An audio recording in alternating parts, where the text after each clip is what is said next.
여러분, 강달러가 아니다. 이제는 킹달러다.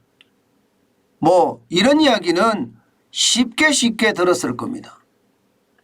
그만큼 달러 자체가 강이 아니라 왕, 킹달러, 슈퍼달러가 됐다는 뜻이에요.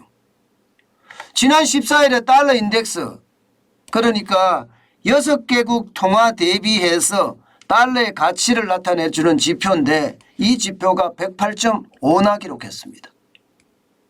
20년 만에 최고치입니다. 어마어마하게 올라가고 있습니다. 달러의 강세가 어느 통화보다도 지금 장난이 아니게 강세를 유지하고 있다는 이야기죠. 여러분도 알다시피 6개 통화 이러면요, 내노라는 통화가 다 포함이 되어 있습니다. 유로와 달러와 파운드와 캐나다 달러, 스위스 프랑, 그리고 스웨덴 크로니 이렇게 포함이 되어 있어요. 그중에서 유로화와 달러화와 파운드화가 거의 한 80% 정도 차지를 하죠, 비중이. 그러면 유로화도 가치가 폭락, 그죠?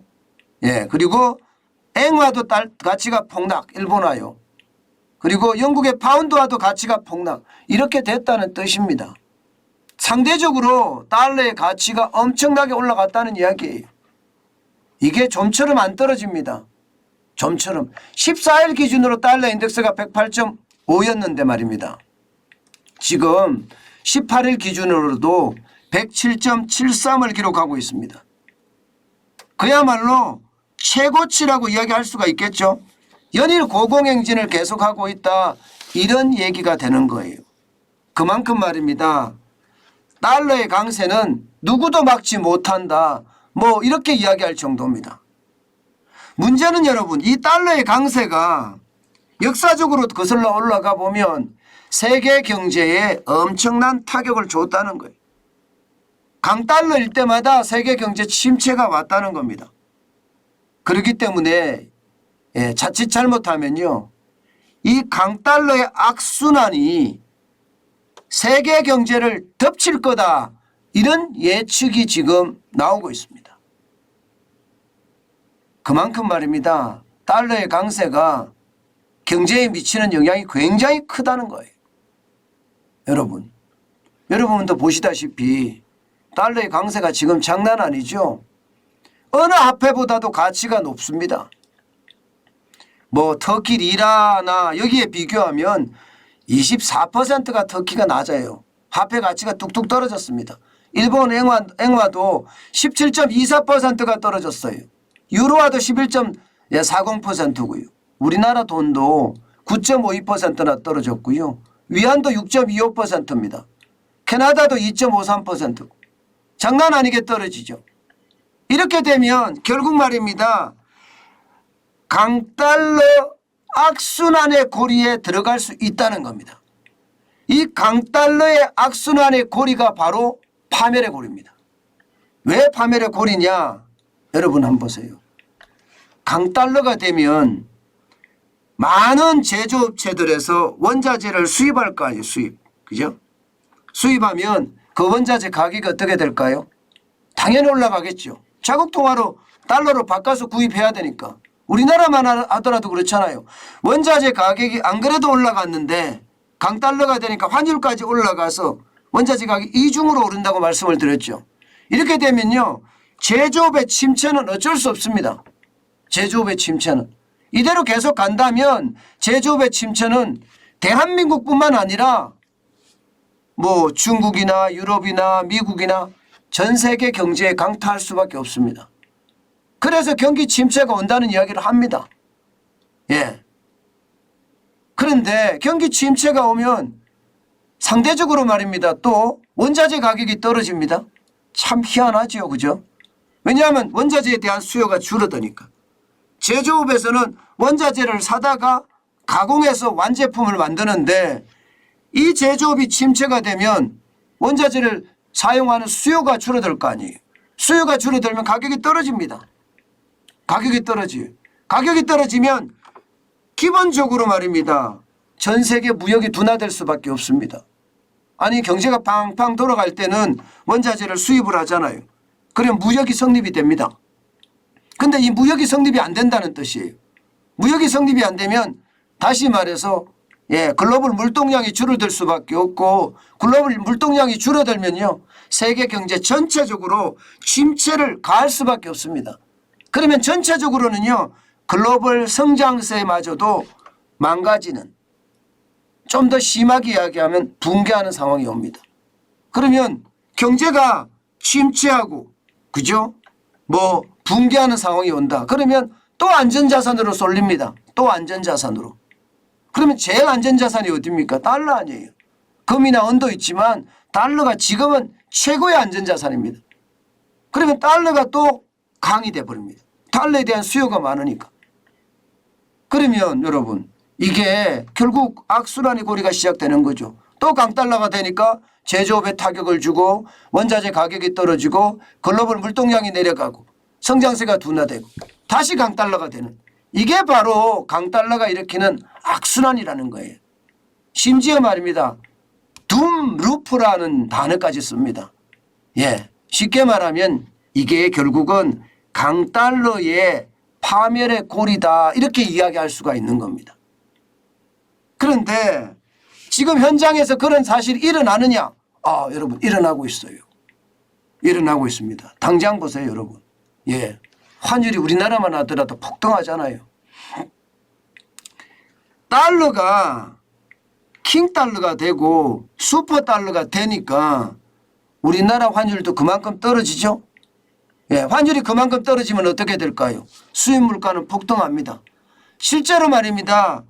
6월 대한민국의 수입 물가는 33.6%나 올랐습니다. 뭐 그전에는 36% 오른 적도 많고요. 그만큼 수입 물가가 폭등하는 거죠. 그러면 어떻게 될까요? 기업 입장에서는요. 비용이 많이 들어갈 수밖에 없습니다. 비용이.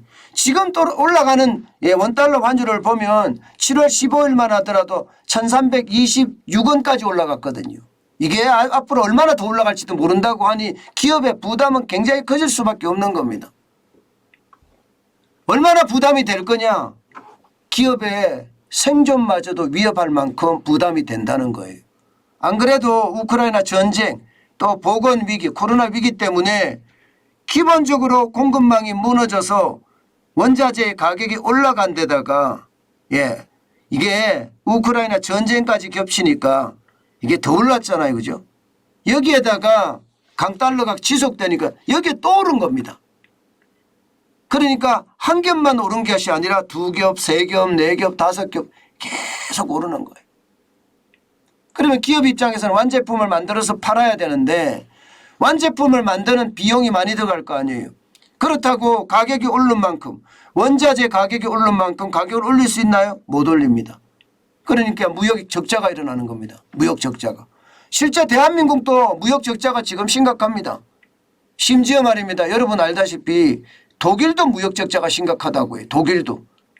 유럽에서 독일이 경제를 이끌어간다 이렇게 이야기할 정도인데 독일마저도 지금 수출이 적자가 났으니 얼마나 심각하겠습니까? 대한민국은 2022년 상반기에 무역 적자만 현재까지 7월 10일까지입니다. 158억 2,800만 달러가 됩니다. 대한민국이 위험하다가 제가 위에다가 캡션을 달았는데 이렇게 달 수밖에 없는 게 그 정도로 상황이 열악하고요. 나빠지고 있다는 뜻입니다. 결국 강달러나 슈퍼달러가 대한민국 수출에도 영향을 미친다는 거잖아요. 그런데 여러분 수출에 영향을 미친다는 것은 결국 물동량이 떨어진다는 뜻이에요. 그러면 대한민국에만 영향을 미치는 게 아니라 독일에도 영향을 미친다고 그랬죠. 일본은요. 중국은요. 마찬가지입니다. 모두가 영향을 미칠 수밖에 없는 그런 상황이라는 뜻입니다. 결국 말입니다. 이 강달러의 악순환이 결국 세계 경제에 악순환을 만들어내고요. 결국 파멸의 고리로 달러가 강세가 되면 제조업이 침체가 되고 제조업이 침체가 되면 원자재 가격이 내려가고요. 원자재 가격이 내려가면 글로벌 물동량이 약해져서 또 전 세계 침체가 오고 그 침체가 오니까 또 안전자산을 찾는 달러를 찾는 그런 상황. 최고의 그리고 최악의 악순환이 지금 되고 있다는 사실입니다. 저는 여러분 결국 말입니다. 세계 경제 규모는요 지금 굉장히 어려워질 거고요. 또 지금 현재까지 세계 무역 규모에 대한 성장률을 검증을 해봐도 세계 무역기구에서는요 2020년 3% 정도 늘어날 거다. 종전에 4.7%에서 오히려 내렸습니다. 그만큼 물동량이 줄어든다는 뜻이에요. 예, 이것은요 결국 강달러로 인해서 악순환이 만들어지고 그 악순환이 세계 경제를 파멸 속으로 끌고 가는 건 아닌가 이런 생각까지 하게 됩니다. 물론 지금 당장 강달러가 세계 경제의 침체를 그냥 한꺼번에 쓰나미 덮치듯이 덮치는 것은 아닙니다. 그렇지만 지금 우리나라에서 징후가 나타나고 있고 독일에서도 징후가 나타나고 있죠. 이런 징후들이 모이면요 결국은 세계 경제에 충격을 줄 수밖에 없고요. 그 강달러의 악순환이 결국 세계 경제의 쓰나미처럼 시장을 강타할 수밖에 없는 게 현실이다. 저는 지금 그렇게까지 생각을 합니다. 여러분 모든 지표들이요 다 그 의미를 가지고 있거든요. 강달러도 이게 어느 정도 강달러여야지 지금처럼 킹달러 내지는 슈퍼달러가 된다는 이야기는요. 미국 경제에도 그렇게 도움이 안 됩니다. 왜냐고요? 여러분도 알다시피 미국 기업들 세계 각지에 나가 있습니다. 세계 각지에. 세계 각지에 나가 있는데 세계 각지의 통화가 전부 약세로 돌아섰어요. 그러면 이들이 사업을 해서 영업이익을 내는 거 줄어들잖아요. 미국 입장에서는 이 각지에 나가 있는 미국 기업들의 어떤 영업실적 악화가 또 시장에 영향을 줄 수밖에 없습니다. 저는 그런 모든 것들이 결국 말입니다. 시장의 어떤 충격으로 다가올 수도 있다. 저는 그런 생각을 많이 해봅니다. 중요한 것은요. 이게 앞으로도요. 이 강달러를 막을 방법이 있느냐 이거예요. 여러분들은 어떻게 생각하세요? 지금 강달러를 막을 수 있는 방법이 별로 없습니다. 기본적으로는요.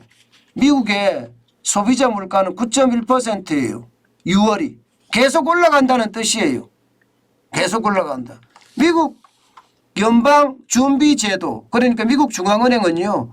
물가를 잡기 위해서 계속 금리를 올릴 수밖에 없습니다. 그러면 시중에 있는 달러를 계속 흡입을 해가기 때문에 결국 달러의 강세는 계속 지속될 거라는 게 일반적인 이야기예요. 당분간 슈퍼달러, 킹달러를 제어할 수 있는 브레이크는 아예 없다. 이렇게 지금 생각을 합니다. 이 경우에 파멸의 고리가 어디로 덮칠 거냐. 파멸의 고리는요. 결국 신흥국으로 덮칠 거예요. 미국 시장에도 경기 침체가 오고 상황이 나빠지겠지만 신흥국들은요. 경기 침체가 아니라 나라가 전복되는 건가요? 아니 정권이 전복되는 거. 정권이 전복되는 그런 사태들도 지금 많이 일어나지 않겠느냐. 그런 예측까지 계속 나오고 있는 실정입니다.